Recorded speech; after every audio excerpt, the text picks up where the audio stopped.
Welcome to Rekha family. எங்கள் ஃபேமிலிக்கும் உங்கள் எல்லாரையும் நான் வரவேற்கிறேன். ரேகா ஃபேமிலியே இது வரைக்கும் சப்ஸ்கிரைப் பண்ணவங்களுக்கு ரொம்ப நன்றி.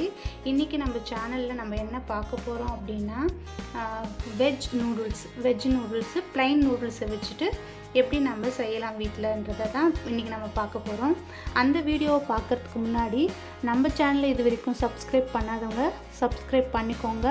லைக் பண்ணுங்கள், ஷேர் பண்ணுங்கள், கமெண்ட் பண்ணுங்கள். சப்ஸ்கிரைப் பண்ணும்போது கண்டிப்பாக மறக்காமல் பக்கத்தில் இருக்கிற அந்த பெல் ஐக்கானை வந்து ஆல்ன்ற பெல்லை வந்து கிளிக் பண்ணுங்கள். அந்த மாதிரி பண்ணாதான் எங்களோட ப்ரீவியஸ் வீடியோவும் வரும். இதுக்கப்புறம் நாங்கள் போகிற வீடியோவையும் நீங்கள் முழுசாக பார்க்க முடியும், உங்களுக்கு நோட்டிஃபிகேஷன் வரும்.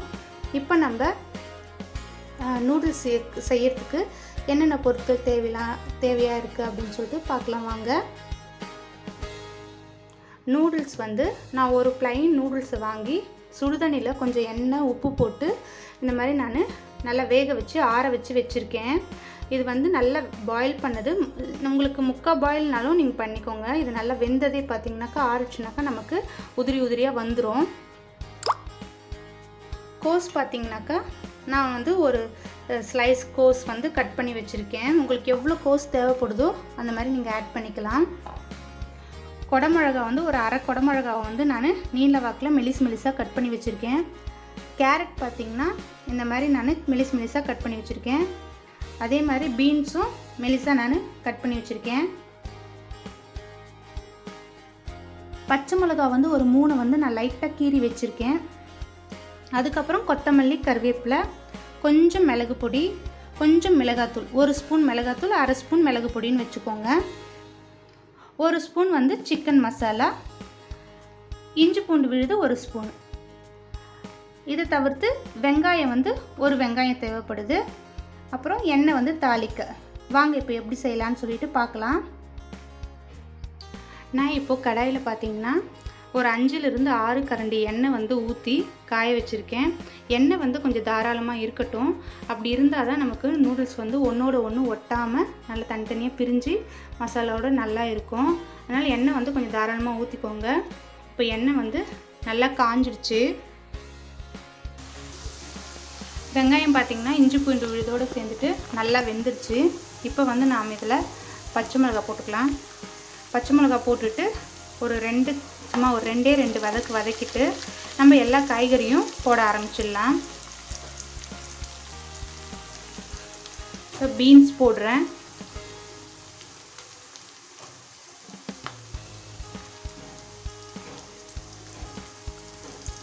நெக்ஸ்ட்டு கேரட்டு, கேப்சிகம்,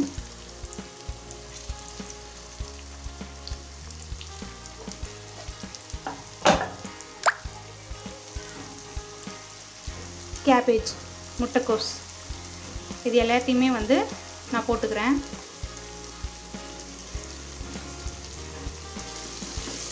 இப்போ இந்த காய்கறியெல்லாம் நல்லா வதங்கணும்.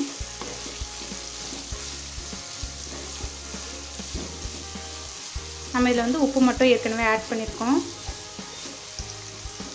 கொஞ்சம் இது நல்லா வதங்கட்டும். வதங்கின பிறகு மசாலா ஐட்டம்ஸ் எல்லாம் ஆட் பண்ணிடலாம். இப்போ இதை வந்து நான் தட்டு போட்டு மூடி வச்சிட போகிறேன். இப்போ இதை நம்ம திறந்து பார்த்துடலாம். இந்த எண்ணெயிலே பார்த்திங்கன்னா காய்கறியெல்லாம் பார்த்திங்கன்னா நமக்கு நல்லா வந்து வெந்துட்டுருக்கோம். இப்போ வந்து நம்ம ஒவ்வொரு மசாலா ஐட்டமாக எடுத்து போட ஆரம்பிச்சிடலாம். ஃபஸ்ட்டு பார்த்திங்கன்னா நான் சிக்கன் 65 மசாலா 1 ஸ்பூன் எடுத்து வச்சுருக்கேன், அது போடுறேன். அதுக்கப்புறம் பார்த்திங்கன்னா தனியாத்தூள் 1 ஸ்பூன், மிளகாத்தூள் 1 ஸ்பூன், அப்புறம் மிளகுத்தூள் வந்து அரை ஸ்பூன் இருக்குது, அதையும் நான் போட்டுக்கிறேன். காரத்துக்கு தகுந்த மாதிரி நீங்கள் உங்கள் மிளகாத்தூளையும் தனியாத்தூளையும் ஆட் பண்ணிக்கோங்க. நான் முன்ன வந்து தனியாத்தூள் சொல்ல மறந்துட்டுருப்பேன், இப்போ வந்து தனியாத்தூள் சேர்த்து சொல்கிறேன். அதனால் தனியாத்தூள் சேர்த்து போட்டுக்கோங்க. இப்போ இதை போட்டுட்டு நல்லா நம்ம கலக்கி விட்டுடலாம். நல்லா பச்சை வாசனை போகிற அளவுக்கு நல்லா இதை வந்து நம்ம வதக்கிக்கலாம்.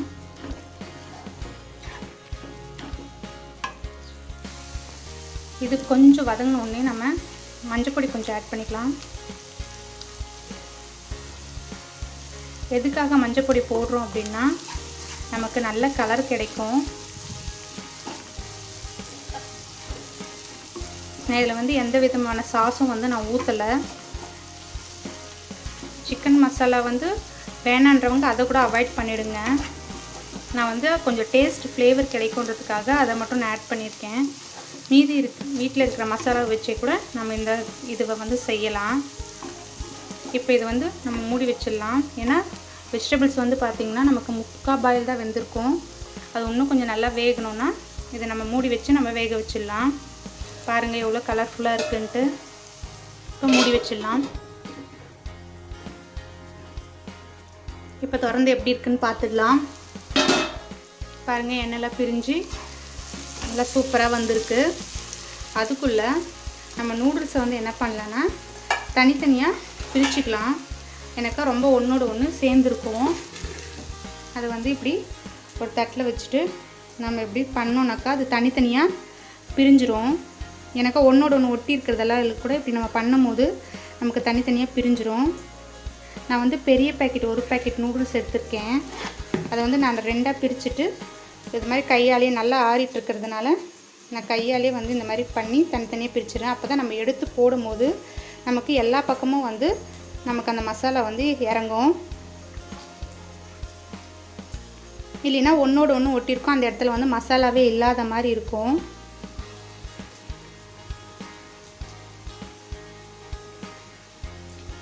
இது ரொம்ப பெருசாக இருக்குன்னும் போது நம்ம கலக்கும் போதே ஒன்றோடு ஒன்று உடச்சிக்கலாம் கொஞ்சம் கொஞ்சம்.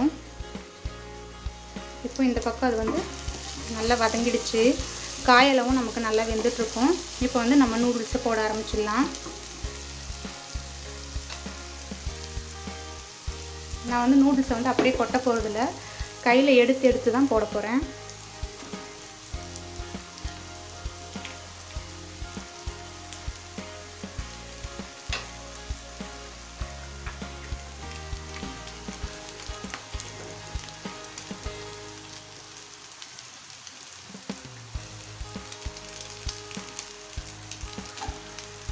இப்போ இதை நம்ம கலக்கி விட்டுக்கலாம்.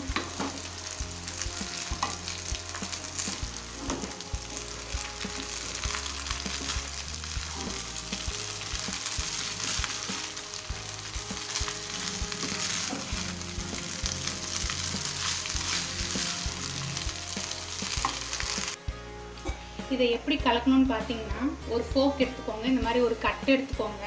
இதை வச்சுட்டு இப்படி சேர்த்தணும், சேர்த்து தூக்கி இந்த மாதிரி பண்ணிங்கன்னா இந்த மாதிரி கலந்துரும் நல்லா நமக்கு. இப்படி தான் இதை கலக்கணும். நம்ம அப்படியே கலந்தோம்னாக்கா அந்தந்த இடத்துல வெள்ளை வெளியாக பேட்சியாக நின்றுடும் நமக்கு. மசாலா பாருங்கள், இப்போவே பாருங்கள் இங்கெல்லாம் வெள்ளை வெளியாக இருக்குது. அதனால் இப்படி சேர்த்து கலக்கும் போது நமக்கு நூடுல்ஸ் வந்து எல்லா பக்கமும் மசாலா வந்து நல்லா ஸ்ப்ரெட் ஆகிடும். நடுவில் வந்து இப்படி குத்திக்கோங்க. அப்போ தான் நூடுல்ஸ் வந்து ஒன்றோட ஒன்று உடையும். ரொம்ப பெருசாக இல்லாமல் ஓரளவுக்கு மீடியமாக வந்து நமக்கு இதுவாகும். 2 பக்கம் 2 ஃபோக் வச்சு கூட நீங்கள் பண்ணலாம். இந்த மாதிரி பண்ணிங்கன்னா தான் உங்களுக்கு அது நல்லா அந்த மசாலா வந்து எல்லா இடத்துலையும் ஸ்ப்ரெட் ஆகும். இப்போ வந்து நான் இதில் கொத்தமல்லியும் கருவேப்பிலையும் தூவிக்கிறேன்.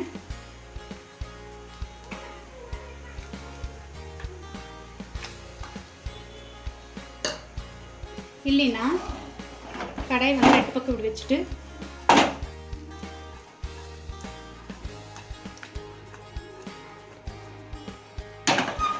இந்த மாதிரி பண்ணி கூட நீங்கள் கலந்துக்கலாம். இப்போ இது வந்து நல்லா வந்து மசாலா வந்து எல்லா இடத்துலையும் ஸ்ப்ரெட் ஆகிடுச்சு. இப்போ வந்து நாம் இதை ஒரு மூடி போட்டுட்டு சிம்மில் ஒரு 5 மினிட்ஸ் வைக்கலாம். இப்போ இதை நம்ம திறந்து பார்த்துடலாம். பாருங்கள், கலர்ஃபுல்லான நூடுல்ஸ் வந்து ரெடி ஆயிடுச்சு. இப்போ இதை நம்ம பசங்களுக்கு சாப்பிட்றதுக்கு சர்வ் பண்ணிடலாம். வாவ், பாருங்கள் எவ்வளோ சூப்பராக இருக்குது நம்மளோட வெஜ் நூடுல்ஸு. உங்களுக்கு பார்க்க தெரியும், நல்லா கலர்ஃபுல்லாக இருக்குது, சூப்பராக இருக்குது. இப்போ இது நம்ம பசங்க டேஸ்ட் பண்ணி எப்படி இருக்குதுன்னு சொல்ல போகிறாங்க. ஹாய், எங்கள் அம்மா வந்து வெஜ் நூடுல்ஸ் செஞ்சிட்டாங்க. இப்போ நம்ம அதை சாப்பிட்டு பார்த்துடலாம் வாங்க.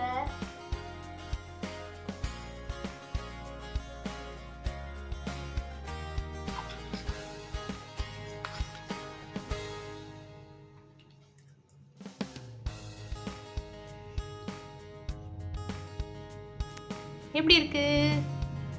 சூப்பரா இருக்கு. எல்லாம் கரெக்டாக இருக்கா? சரி,